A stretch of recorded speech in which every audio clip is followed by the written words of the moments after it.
Hello everybody, my name is JC. I want to welcome you to Northern Sound and Light. This is their YouTube channel. Today we're going to talk about the Sennheiser 2000 series wireless. Let's take a look. Okay, so there's several different versions of the 2000 series. Featured here today, you're looking at the EM2050. It is a dual channel wireless receiver, all-in-one 19-inch RU. There's also what's called the EM2000, which is a single channel wireless. We also have the 2000 series IEMs called the SR series. Today we're going to talk about the EM2050 because it's what I have here today. It's powered off of a single IEC cable and it powers both of the sides of this. There's also a single Cat5 jack on it, so you can then hook it into a switch if you're using multiple units. Each unit then has a home run to the switch, and then you'd connect that to your computer to use the WSM software. Or, as I'm doing today, is I've got a single Cat5 cable running into the back of this so I can look under the hood of this. These are available in both packages where you can either get 2 channels and handhelds or body packs, or you can order this a la carte. The SKM 2000, nice cast metal handheld transmitter, works just like all of our Evolution wireless gear, where you unscrew the lower quarter of it, open up, and there's a door where you can then put your AA batteries in. We also sell rechargeable packs, lithium-ion batteries that you can then insert into there. And then, if it's the body pack, there's terminal strips on the side so you can just plug them into our base station. Or in this, there's a converter that goes into the base station and hooks onto the bottom of this. We have a couple different base stations available. The new 1039, which was just shown at Infocom recently, that holds multiple transmitters, or we also have a 2-channel one that's available as well. The 2-channel one's kind of neat because you can take the rechargeable battery out and just put that in, or you can actually put the whole body pack in. The 2000 series has another neat feature that you can take off the capsule. Let's just say this is a cardioid capsule because I'm doing a nice presentation. It's low volumes. Maybe I like to hold microphones in strange areas, not right up to my face. So cardioid is very warm and forgiving. Well, tomorrow's show, it's a rock band, and we need something to reject from the sides and the rear because it's a high sound pressure level. So we can switch that out. So all you have to do is get new capsules. Well, even let's just say you go into a higher quality show where you need a Neumann capsule. Well, the Neumann capsules are now available on the 2000 series.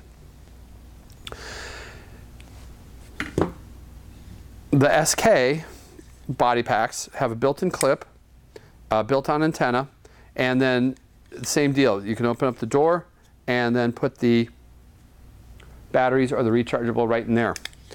The lavaliers or the headsets screw down on top of there as well, and then use the small mini plugs as well, not the 1/4 inch that you find on the Evolution. So how hard is it to use this? These have, whether it's the handheld or the body pack, there's a 3-tiered battery meter that has this representation of what state this is back on the receiver. So if we're down to 2 bars, it's going to show us here, or 3 bars full.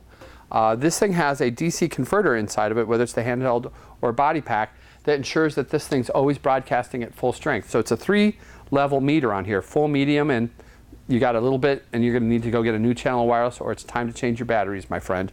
It ensures that this thing is broadcasting at full audio strength without snips, cuts, or dips in audio quality, unlike some of our competitors. Well, one of the other neat features about the 2000 series is all of the transmitters have different output strengths, so 10, 50, and 100 milliwatts. Having different broadcast strengths means that you could go into a situation where you need more transmitters and you can dial these down to a low output strength and hence have more transmitters. Or if you're in an application where you need to go real far away, you can crank these things up to 100 milliwatts and take up a lot more bandwidth of the frequency spectrum, but transmit a lot further. So let's jump to the receiver for a brief moment.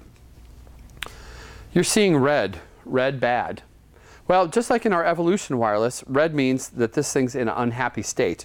Either A, the batteries are going on the transmitter, it's trying to let you know that. B, it's not seeing a receiver. C, you're overdriving the inputs of the microphone. D, you're in bad RF. So basically, how many computers does it take to use any of the Evolution wireless or 2000 series? Zippo. Because everything you need to do is right here on the screen. So you basically just hit the button once, and let's go to easy setup. You can go through a preset list if you've been to that area before and you know you've got some good scans in there.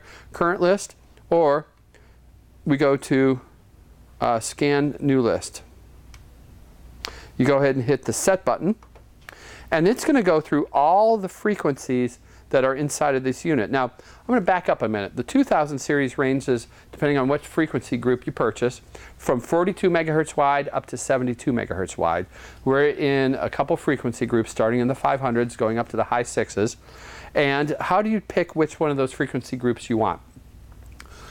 Two ways. One, when you're speaking to your sales associate here at Northern Sound and Light, tell them your zip code, and they'll help advise you by either going to the Sennheiser website, working with us there, or going to the FCC website and looking at your zip code and getting some recommendations. But either way, we'll take care of you to make sure that you've got the most amount of usable frequencies in the unit you purchase. In today's world, you really do need to scan your wireless when you set up for a show or a presentation every time you set up, only because things can change and there's a lot more of these cell phone type devices and other white space devices eating up our RF environment. Well, if you look on here, this meter is going from 626 all the way up to 698, looking at all the frequencies that this has inside of it. And in a moment or so here, it's going to go ahead and give us a little spreadsheet, if you will, by bank, how many channels are good per bank. So in a moment or so, it will go ahead and finish its calculations, and it's going to take us right to the best one first. So it's telling me right now, bank 8 has 64 channels free. The bank 7 has 62. Bank 6 has 63, Bank 5 has 49. So let's go ahead and back up to our bank, I think it was 8, was it? And it gives us 64 channels free. There we go. And you just hit the set button again. It tells you actually that is channel 638.225. We hit set, and we're good to go. I hit the power button, that takes me to the top menu. But wait! We still see red. So I take the wireless transmitter, and there's an IR transmitter receiver on there. I hold that up, I hit the sync button, and you're going to see a happy check mark appear here in just a moment. We are now frequency coordinated. Now there's a few other things I could have done. One, also change the name that actually shows up on the LED screen on this transmitter, so it appears on here as well. So we always know that this is Chris's light, or this is Chris's mic, and this is Chris's channel back at front of house or monitor world, wherever you keep these. There's other couple cool features on here. When we go to the menu, we can take a look at the squelch if we need to adjust that, but I'm going to the advanced menu. Inside of there is a guitar tuner. We all know guitar players, they take their guitar playing seriously, and more so, how they make their sound seriously, down to the strings, the guitar, the cable, their wireless, and their amplifier. So we also have put in here a couple different things. A built-in guitar tuner with cable emulation, because these guitar players care about what size cable, how long their cable is. And so when going to wireless, we look to be transparent in their use, because obviously we feel we have the best companion where we take signal, turn it into RF, catch it, and put it back into your output. So in this case, there's cable emulation, a built-in guitar tuner to help lighten up your load of what you got to carry for your gig that night. We also find the guitar tuner in the 100 series, by the way, and we skipped the 300 and 500 with putting that in there. But the 2000 series has that built in. There's also a built-in EQ in here, where you have a high-pass filter, low-pass filter, a flat, and then a high-pass bump. So if you're plugging this thing into a mysterious DSP box that basically has no faders or open EQ that you can get to, we start helping you at the very head end, making your sound great at the microphone. You also get about 60 dB of gain just off of the transmitter receiver so you can start a great gain structure on your sound system. One of the cool things beyond this is, I covered on the handhelds, not only can you exchange the capsule, but let's just say your 2000 series racks with you, your speakers, your amps, you're about to do a show, and you realize you grabbed the wrong case of transmitters, and they sent you out with our 100 series that day. Well, unlike our competitors, a 100 or 300 or 500 series transmitter will work with the 2000 series. So you simply, as long as it's in the same frequency group, hold it up to the sync button, and I'm pretending this was a 100 series transmitter, and the happy check button works. So the only thing that won't translate is the 100 series isn't as wide frequency group, and it doesn't have the built-in EQ and that sort of stuff. The 2000 series is up to 72 megahertz wide.